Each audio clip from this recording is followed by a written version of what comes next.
Bonjour et bienvenue dans cette démo de votre application Kekuda. Aujourd'hui, nous allons vous parler de la fonctionnalité de gestion d'hôtel. Cette fonctionnalité vous permet de définir les buildings de l'hôtel, de définir les chambres et de définir les coûts. Et une fois les coûts définis, Kekuda vous permet aussi d'enregistrer les réservations, de faire le check-in et le check-out et de voir les états statistiques des ventes sur les hôtels, sur les chambres. Alors, nous allons commencer par le commencement, comme on le dit. Comment définir les chambres? Pour définir les chambres, il faut aller dans kekuda.com sur le web. Là, je suis connecté, bien sûr, kekuda.com et je suis connecté en tant que démo gérant. Okay. Donc, une fois connecté, il y a un menu hôtel. Et quand vous cliquez sur ce menu, vous avez des sous-menus chambre. Là, c'est le menu hôtel. Donc, vous avez les sous-menus chambre, type de chambre et réservation. Alors, passons en revue chacun de ces menus. Commençons par le type de chambre. Donc, pour définir les prix, il faut définir les types de chambres. En fait, les prix des chambres dans un hôtel dépendent du type de chambre. Par exemple, dans mon cas, j'ai 3 types de chambres.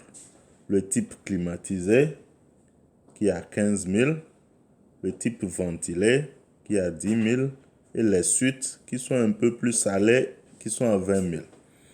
Donc, une fois que vous définissez les types de chambres, Kekuda maintient automatiquement les quantités totales et les quantités disponibles. C'est-à-dire que le nombre de chambres totales par type et le nombre total disponible. Donc, le champ quantité représente le total de chambres disponibles et il s'incrémente au fur et à mesure que vous ajoutez les types de chambres, les chambres à un type. Et la quantité disponible est automatiquement mise à jour au fur et à mesure qu'on réserve les chambres, qu'on les occupe et qu'on les libère. Alors, donc ça c'est l'étape 1. Passons à l'étape 2. Une fois que les types de chambres sont définis, maintenant il faut définir les chambres. Et avant de définir les chambres, il faut définir le building. En fait, chaque chambre est liée à un immeuble. Que si vous avez un seul immeuble, donc vous définissez le seul immeuble que vous avez. Dans notre cas, on a défini l'immeuble Tour K. C'est juste un nom. Et donc, quand je prends l'immeuble, j'ai les chambres disponibles sur cet immeuble. Donc, mon immeuble a plusieurs niveaux. Et donc, les chambres que je définis, je précise le niveau où se trouvent les chambres.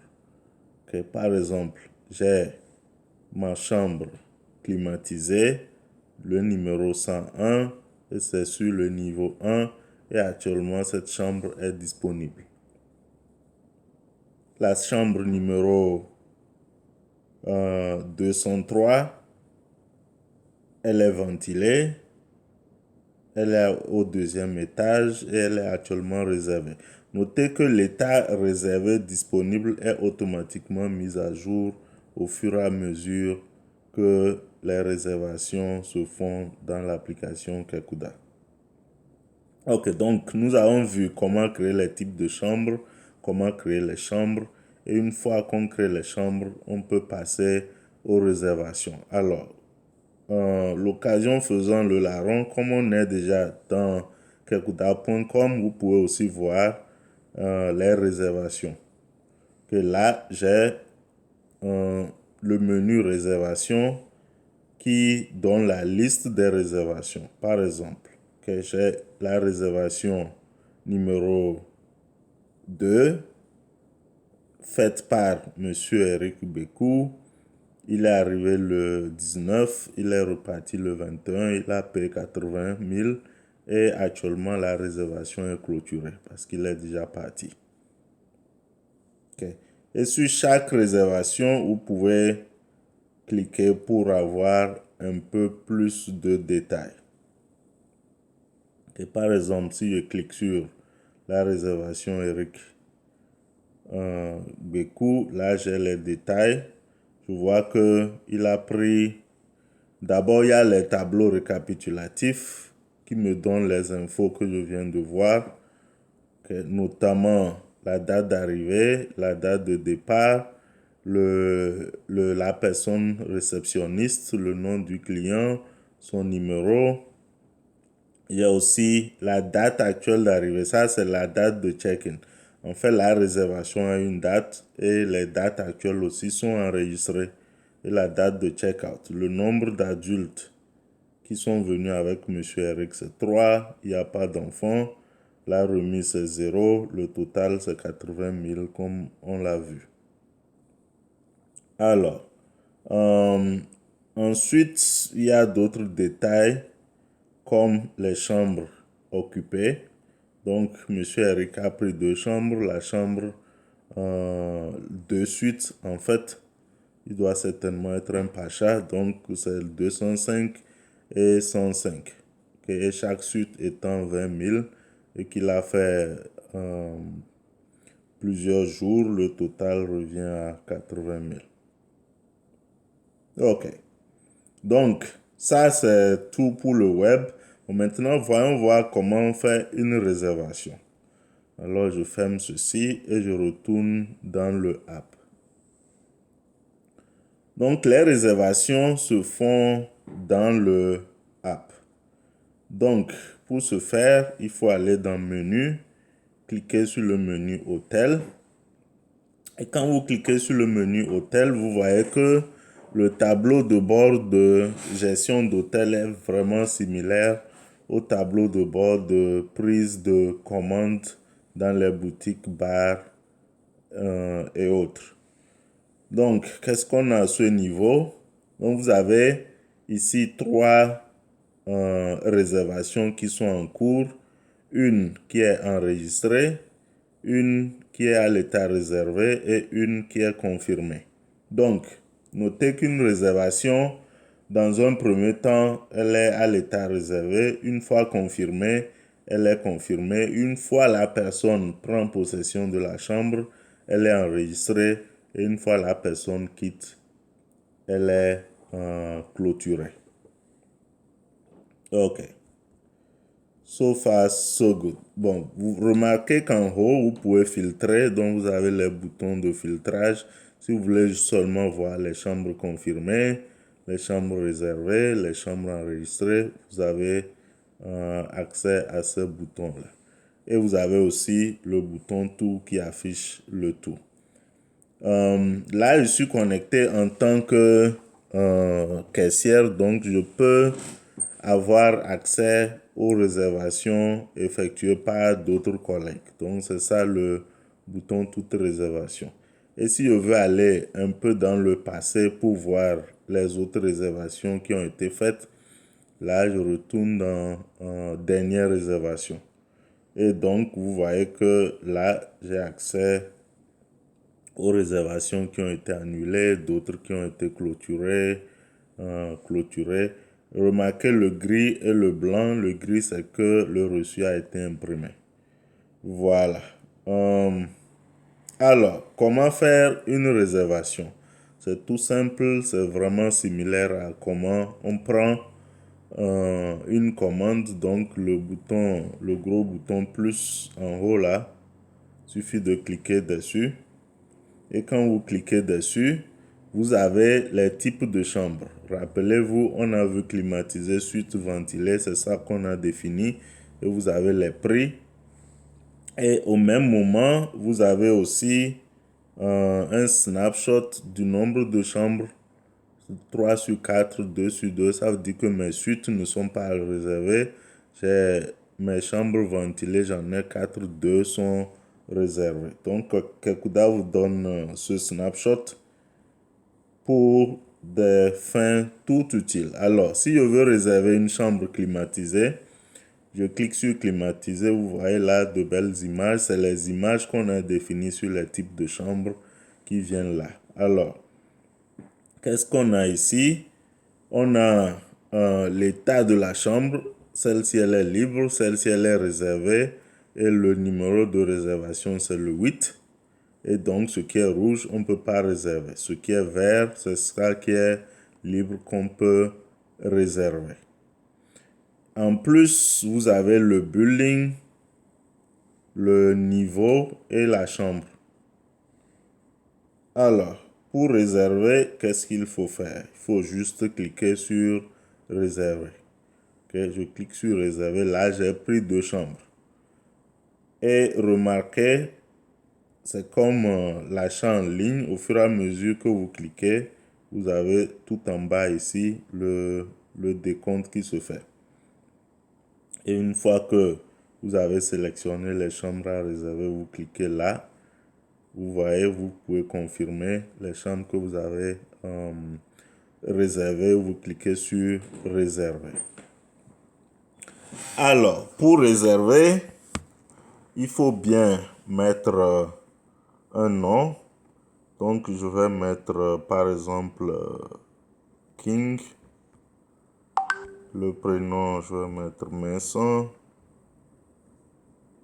Le numéro de téléphone, disons, remarquez qu'il y a le pays et l'indicatif. Donc, par défaut, on est au 228. Si ce n'est pas le cas, il faut changer le pays. L'indicatif vient. Alors, donc, et le pays représente le pays associé à l'identité de la personne. Si vous recevez un japonais qui a un numéro japonais, donc vous mettez Japon et l'indicatif du Japon apparaît. C'est pour pouvoir appeler la personne au cas où. Et donc l'indicatif vient automatiquement. Donc je mets 93 58 22 33. Et donc, l'autre information clé qu'il faut mettre, c'est la date début réservation. C'est-à-dire que la date à laquelle M. King Vincent prévoit venir et la fin, c'est-à-dire la date à laquelle M. King voudrait bien partir. Alors, il faut mettre le sexe de la personne et puis le type d'identité. Si c'est le permis de conduire, vous mettez permis de conduire et vous mettez le numéro du permis de conduire. Que là, je mets juste des exemples. Ensuite, si vous avez des notes à mettre sur la réservation, vous les mettez. Si vous voulez mettre l'adresse de la personne, vous la mettez. C'est les champs optionnels, ce n'est pas vraiment requis. Le email aussi, il est à titre indicatif. Si vous connaissez le email, vous mettez. Et le reste, le nombre d'adultes qui viennent. Donc, par défaut, c'est un adulte par chambre. Mais vous pouvez changer. Si je veux mettre, par exemple, 3 adultes, je mets 3. Et s'il y a des enfants qui viennent et qu'il faut faire des accommodations, je mets le nombre d'enfants. Ensuite, si je veux appliquer des taxes, disons, les taxes, si je veux appliquer 500 francs de taxes, là, je mets 500. Vous voyez que le prix change automatiquement. Okay, donc, à chaque fois que vous appliquez une remise ou les taxes, le prix change en conséquence. Donc, si je fais une remise de 1000 francs, vous voyez que automatiquement le total change. Là, j'ai en bas la liste des chambres que j'ai éditées. Et donc, dans ce cas, je peux enlever, je peux toujours éditer cette partie-là. Et donc, qu'est-ce que je peux faire? Je peux enlever une chambre et quand j'enlève, le prix change automatiquement. Je peux éditer le nombre d'adultes et le nombre d'enfants. Et ensuite, je clique.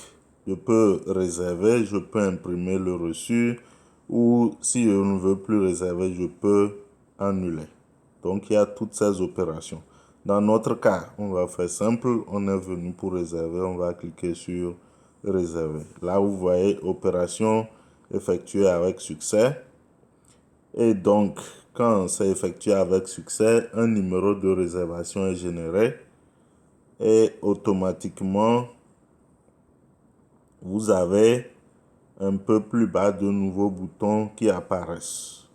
Il y a le bouton réservé qui devient maintenant confirmé. Donc, vous pouvez rester sur cette même page, confirmer une réservation. Ça c'est applicable aux gens, par exemple, qui n'ont pas réservé d'avance, ils se présentent. Donc, vous pouvez confirmer et même enregistrer la personne automatiquement. Le bouton sauvegarder, il est utilisé pour des fins de sauvegarde. Par exemple, si vous voulez changer le nombre d'adultes ou toute autre information, vous voulez mettre des remarques, là vous utilisez le bouton sauvegarder. Imprimer, bon, il reste toujours le même. Ça, c'est pour imprimer les reçus. Et annuler, c'est pour annuler la réservation. Alors, donc vous voyez le bouton confirmer. Si je veux confirmer la réservation, là, je clique. Et vous voyez que maintenant, le bouton là, il est redevenu enregistré. OK. Donc, retournons un peu à notre... Là, j'ai fait une fausse manip. On va retourner dans notre menu hôtel. Donc, quand je viens dans hôtel, vous voyez la réservation qu'on vient de faire. C'est la réservation. Donc, allons dans réservation. On en avait 3. Là, on a la réservation numéro 10 qui est confirmée. Okay. Donc, remarquez qu'on peut toujours retourner dans une réservation en cliquant sur le numéro de réservation. Okay. Là, on était ici tantôt avec le bouton enregistrer, avec nos 3 adultes et tout le reste. Et donc, sur cette page, si vous voulez retourner au niveau des réservations, vous cliquez en haut et vous êtes au niveau des réservations. Bon, c'est grosso modo cela. Juste un petit détail. Donc, ça, c'est la page d'accueil. Pour réserver, vous cliquez sur le bouton là. Et donc, vous avez les types de chambres. Vous cliquez dessus. Vous pouvez faire les réservations. Et quand vous êtes sur cette page et vous voulez retourner à la page, au tableau de bord des réservations, vous cliquez simplement sur le bouton fermer. Et donc, là, vous êtes sur le tableau de bord. Alors, c'est tout pour cette démo. J'espère que l'essentiel a été dit. Et donc, passez une bonne journée. Ciao, ciao.